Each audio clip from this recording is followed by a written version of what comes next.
Bonjour tout le monde. Cette fois-ci, la vidéo concerne comment moi je fabrique mes plombs de pêche. Alors j'ai décidé de faire cette vidéo parce que lors d'une de mes sessions de pêche, j'ai discuté avec d'autres pêcheurs. Il y en a un qui m'a demandé comment je les fabriquais.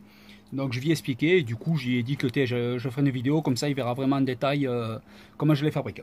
Alors tout d'abord, pour le moule, c'est moi qui l'ai fabriqué. Alors voici à quoi il ressemble un peu. Voilà. Les petites entailles de chaque côté, voilà, une fois fermé, comme ça ressemble ça fait comme une goutte d'eau. Alors ce moule, je l'ai fabriqué à l'aide d'un petit collier comme ça, que j'ai coupé à la forme que je voulais. J'ai fait deux petites entailles en bout qui vont me permettre d'insérer mon émerillon, style un petit émerillon comme ceci. Voilà.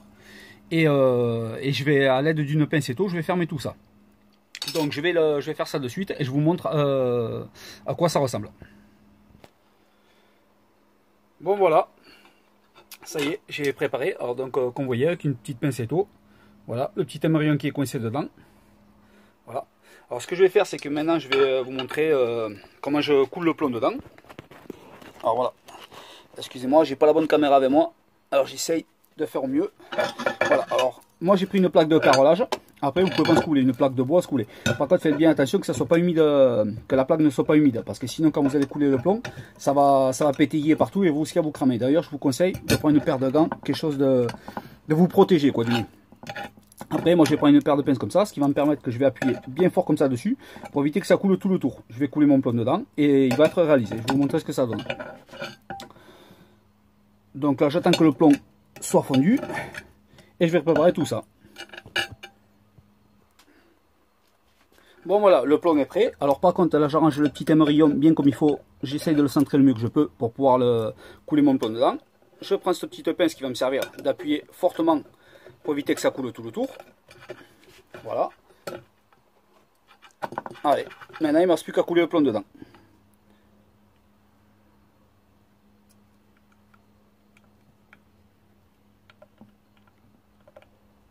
Voilà.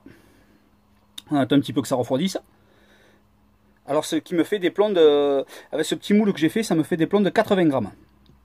Ce qui me suffit largement pour moi, pour mes pêches de rivière. Pas de rivière, pardon, pour mes pêches en étang. Pour la rivière, après, j'ai fait le même moule, mais par contre, lui, il est en 110 grammes. Voilà. Voilà ce que ça donne.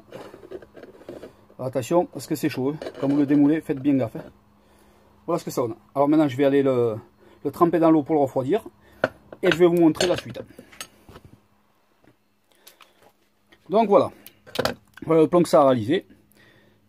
Voilà. Alors après vous prenez un petit cutter et vous coupez un petit peu les bordures. Comme ça vous grattez un petit peu tout le tour. Pour enlever l'excédent, les trucs qui tailleraient un petit peu, qui pourraient vous couper un peu le fil. Voilà, comme ceci. Voilà. Moi jusqu'à présent j'ai pas eu de soucis, mais bon je le fais, on sait jamais. Ça m'a jamais coupé le fil quoi. Voilà, je fais ça. Voilà. Voilà alors ce que ça donne ce plomb. Voilà. Là j'ai un plomb de 80 grammes. Bon voilà, je vous le remontre un peu mieux. Voilà. Alors par contre après ce que je fais moi, enfin ce que vous pouvez faire vous aussi, c'est soit avec une bombe de peinture vous le peignez. Moi ce que je fais c'est que je le plastifie. Donc là je vais pas pouvoir le faire devant vous parce que je n'ai plus de plastique pour mettre sur les plombs. Alors je vais en racheter. Dès que j'en ai, ce que je vais faire c'est que je vais le chauffer le plomb et je le tremperai dans le bac de plastique. Et après je le réchauffe un petit peu puis voilà. Bon par contre à la suite je vais vous mettre une petite photo pour vous montrer ce que ça donne une fois plastifié. Bon j'espère que cette petite astuce vous aura aidé. Voilà comment réaliser un petit moule qui vous coûte que dalle. Voilà, un petit moule qui coûte que dalle. Petit moule comme ça. Après c'est à vous de voir bien sûr l'épaisseur. Quand vous allez l'épaisseur, la grandeur, c'est quand vous allez couler du plomb dedans, vous le pesez un peu et vous allez vite trouver votre grammage on va dire. Voilà. Après vous pouvez en faire des plus gros. Moi voilà l'astuce que j'ai trouvé. Allez, je vous dis à plus tard et bonne réalisation de plomb à vous. Allez, super.